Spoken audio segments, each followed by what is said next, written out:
வணக்கம் தோழர்களே. ஒட்டுமொத்த இந்தியாவும் தமிழ்நாட்டை தான் இன்னைக்கு பேசிட்டு இருக்குங்க. தமிழ்நாட்டை பற்றி தான் இன்றைக்கு உரையாடலே இருக்கு. ஏன் அப்படின்னா, தொகுதி மறுசீரமைப்பிற்கு எதிர்ப்பு தெரிவித்து தென்னிந்தியா மட்டும் இல்ல, எங்கெல்லாம் பிரச்சனை வருமோ அத்தனை தலைவர்களையும் ஒரு இடத்துல கூட்டி தன் எதிர்ப்பை ஒன்றிய அரசிற்கு பகிங்கரமாக தெரிவித்திருக்கிறது. ஒன்றிய அரசு ஏற்கனவே தமிழ்நாடுன்றாலே திணறிட்டு கிடப்பாங்க. ஐயோ தமிழ்நாடு அப்படின்னு பதறிட்டு இருப்பாங்க. உள்ள வரதுக்கே ஒரு அச்சம் இருக்கும் அவங்கள்ட்ட.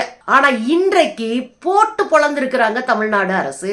உண்மையிலே முதலமைச்சர் ஸ்டாலின் அவர்களுக்கு நம்முடைய பாராட்ட தெரிவிச்சே ஆகணும். என்ன பிரச்சனை வந்தாலும் எதிர்த்து முதல்ல குரல் கொடுப்பதுன்றதுக்குல ரொம்ப முக்கியமானது.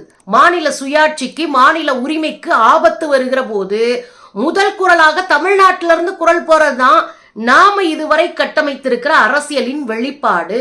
இன்னைக்கு தெரிக்க விட்டுருக்காங்க 24 கட்சி. ஒட்டுமொத்த இந்தியாவில் 24 கட்சி தலைவர்கள், முன்னாள் முதலமைச்சர்கள், அமைச்சர்கள், இன்னைக்கு இருக்கிற முதலமைச்சர்கள், இன்னைக்கு இருக்கிற அமைச்சர்கள், எம்பிக்கள், எம்எல்ஏக்கள், கட்சியினுடைய தலைவர்கள் அப்படின்னு 24 கட்சியை சேர்ந்தவர்கள் மொத்தமா வந்து இறங்கி இருக்கிறாங்க. வேற லெவல் தெரிக்க விட்டுருக்கோங்க.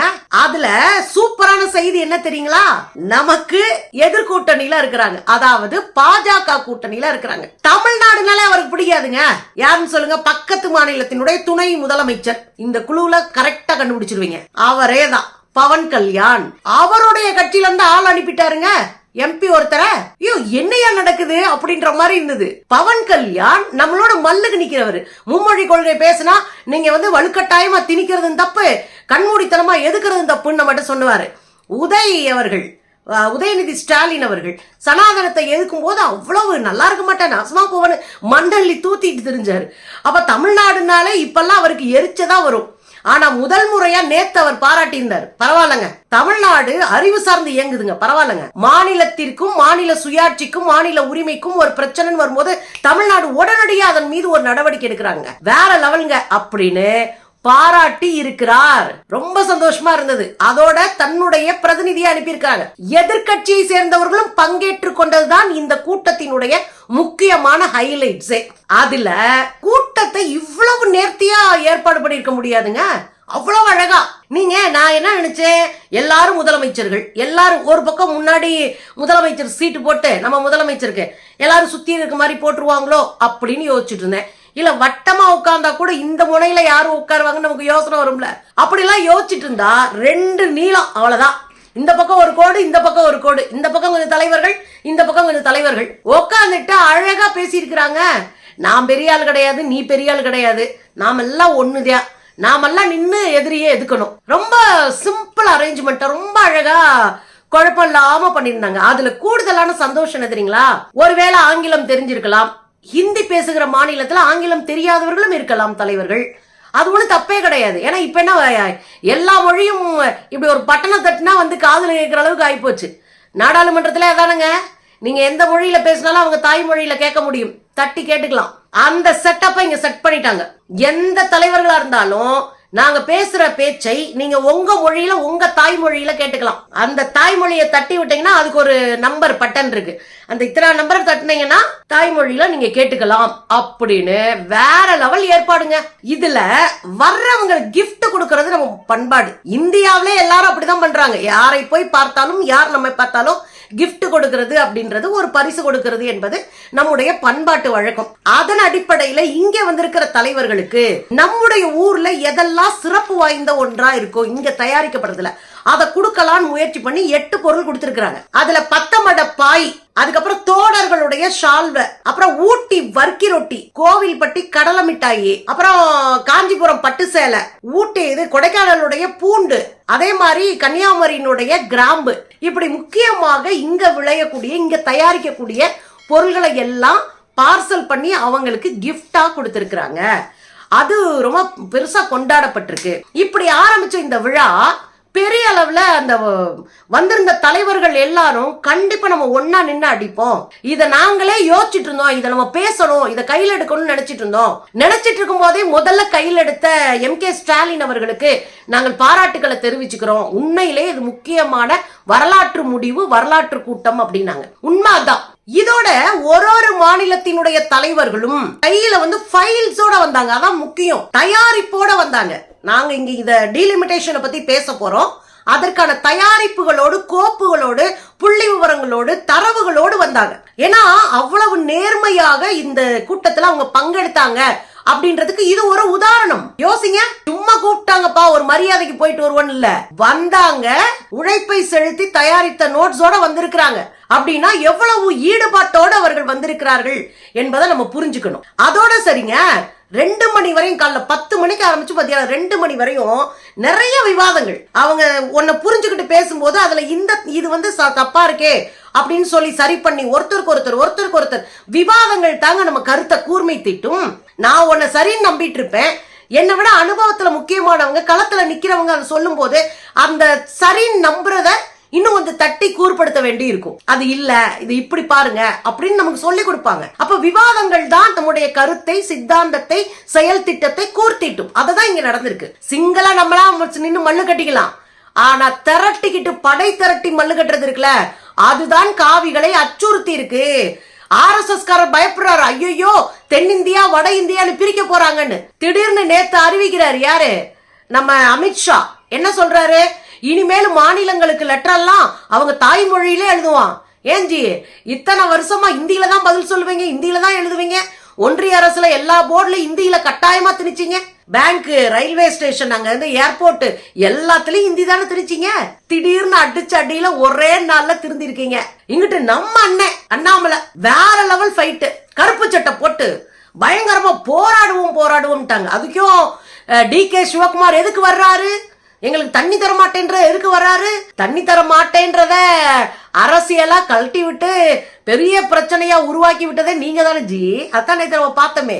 அப்ப பத்திரிகைக்காரங்க பாக்குறாங்க, பத்திரிகைக்காரங்க கேக்குறாங்க ஏர்போர்ட்ல சிவகுமார் அவர்கிட்ட, DK சிவகுமார் கர்நாடகத்தினுடைய துணை முதலமைச்சர், அவர்கிட்ட கேக்குறாங்க, என்னங்க உங்களை ஏத்து போராட்டம் பண்றாங்க, கருப்பு கொடி ஆர்ப்பாட்டம் பண்ண போறாங்களாம் பாஜக அப்படின்னு கேக்குறாங்க. உடனே அவர் சொல்றாரு, நல்லது பண்ணட்டுமே, வரவேற்கிறேன் அப்படின்னாரு. சொல்லிட்டு அடுத்து சொன்னாருங்க, பாருங்க இந்த பாஜக காரங்க என்ன தீகார் சிறையில போட்டாங்க, அதுக்கே நம்ம பயப்படல, இந்த கருப்பு கொடி போராட்டத்துக்கா நான் பயப்பட போறேன், பண்ணட்டுங்க, வாழ்த்துக்கள்னு இருப்பாருங்க.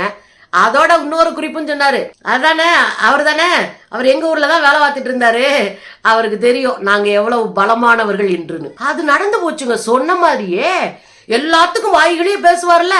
இங்க செந்தில் பாலாஜியை பார்த்தா சாராய மினிஸ்டர்ன்றது, எல்லா யோகித்தனத்தையும் பேசும்ல இந்த ஆட்டுக்குட்டி.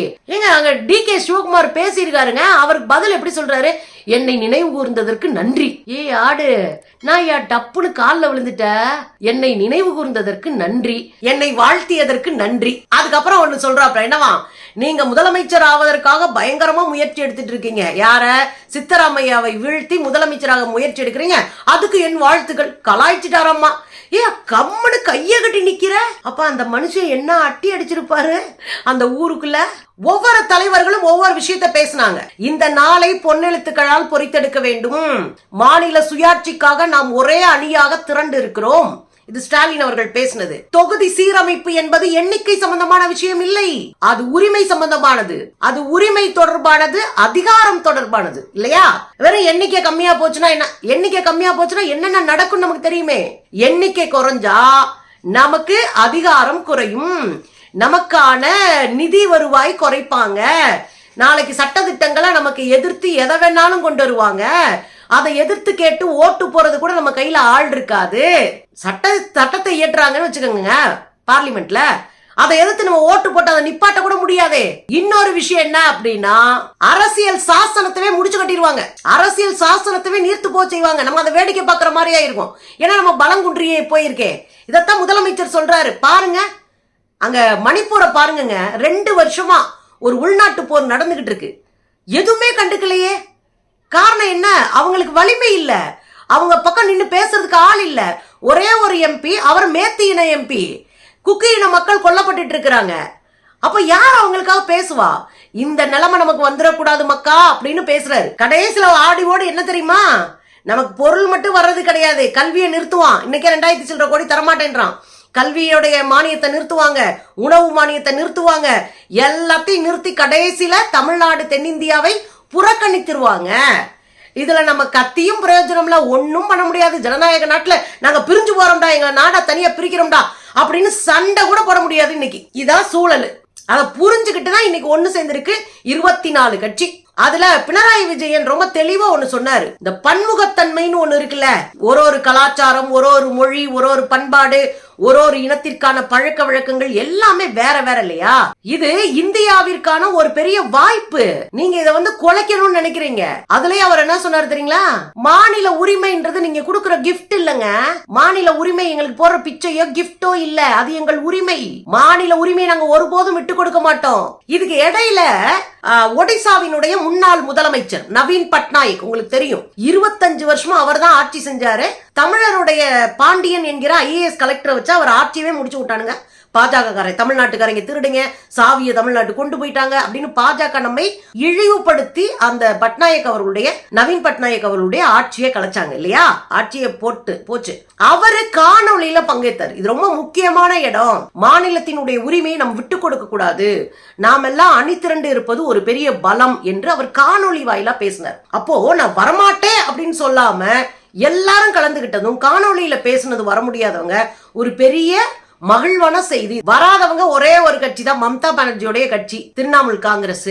அவங்க அங்க என்ன சொல்றாங்கன்னா, நாங்க இங்க பயங்கரமான சிக்கல்ல இருக்கோம், பல லட்சம் பேரை போலியா வாக்காளர் அட்டையில ஒரே எண் இருக்கு, அதை நாங்க தடுத்து நிறுத்த வேண்டிய கட்டாயத்துல நாங்க இப்ப இருக்கோம், பின்னாடி நாங்க உங்களோட தொடர்பு கொள்ளுக்கிறோம், எங்களுக்கு அடுத்து உடனே எலெக்ஷன் வரதுனால இதை வச்சு எங்களை வீழ்த்துறதுக்கு இந்த கும்பல் முடிவு பண்ணியிருக்கு, அந்த அயோக்கியத்தனத்தை நாங்க முறியடிக்க வேண்டிய அவசியம் இருக்கிறதுனால நான் வரல அப்படின்னு அவங்க சொல்லியிருக்காங்க. பின்னாடி வரலாம், வராமலும் இருக்கலாம். இந்த கூட்டத்துல என்ன முடிவு எடுக்கப்பட்டது அப்படின்னா, ரொம்ப முக்கியமான 3 முடிவுகள் எடுக்கப்பட்டிருக்கு. 1, 25 ஆண்டுகளுக்கு இந்த மக்கள் தொகை கணக்கெடுப்பு, இப்ப இருக்கிற மக்கள் தொகையை வச்சு நான் செய்யறேன், அதெல்லாம் நிப்பாட்டிவை, 25 வருஷத்துக்கு நிப்பாட்டிவை. ஏன்னா நீ புள்ள பெக்கிறத குறைக்க மாட்ட, அங்க குடும்ப கட்டுப்பாட்டை அரங்கேற்ற மாட்ட, இங்க உட்காந்துக்கிட்டு நாங்க ஒழுங்கா அரசு சொல்ற சட்டத்திட்டங்கள்லாம் கேட்டு நடக்கிறவங்களுக்கு பனிஷ்மெண்டா கொடுக்குற, 25 வருஷம் தள்ளி வை, அதுக்குள்ள அங்க பர்த் கண்ட்ரோல் பண்ணு. வெளிப்படை தன்மையோடு டீலிமிட்டேஷன் நடக்கணும், வெளிப்படை தன்மை இருக்கணும், அதோட நீங்க நடத்துங்க. அதை தாண்டி 1971 மக்கள் தொகை கணக்குல எவ்வளவு இருந்ததோ அந்த அளவுகோலை வைத்தே இந்த டீலிமிட்டேஷன் நீங்க பண்ணணும் அப்படின்னு பேசி முடிவெடுத்திருக்காங்க. அடுத்த கூட்டம் எங்க பண்றது அப்படின்னு தெலுங்கானா முதலமைச்சர் ரேவந்த் ரெட்டி அவர்கள் நாங்க தெலுங்கானாவில் நடத்துறோம், வாங்க ஹைதராபாத்ல நடத்துவோம், நான் 2வது கூட்டத்தை நான் நடத்துறேன் அப்படின்னு உடனடியாக அவர் ஒத்துட்டு இருந்திருக்காரு. உண்மையிலே ஒரு பரபரப்பாக கொள்கை பிடிப்போடு ஒரு கூட்டணியாக நின்று வலிமையாக ஆதிக்க வெறி கொண்டிருக்கிற சாமானிய மக்களால் தேர்ந்தெடுக்கப்பட்ட அரசை கிள்ளுக்கிறையா நினைக்கிற இந்த கும்பலுக்கு ஒரு சரியான சவுக்கடி கிடைச்சிருக்கு. அலறுவானுங்க பாரு, இன்னைக்கு வேற லெவல் அலறுவானுங்க. அதுதான் நமக்கு வேணும். அரசியல்ல தெளிவு இருக்கிற தமிழ்நாடுன்றதை இன்றைக்கும் இன்னொரு முறை நிரூபித்திருக்கிறோம்.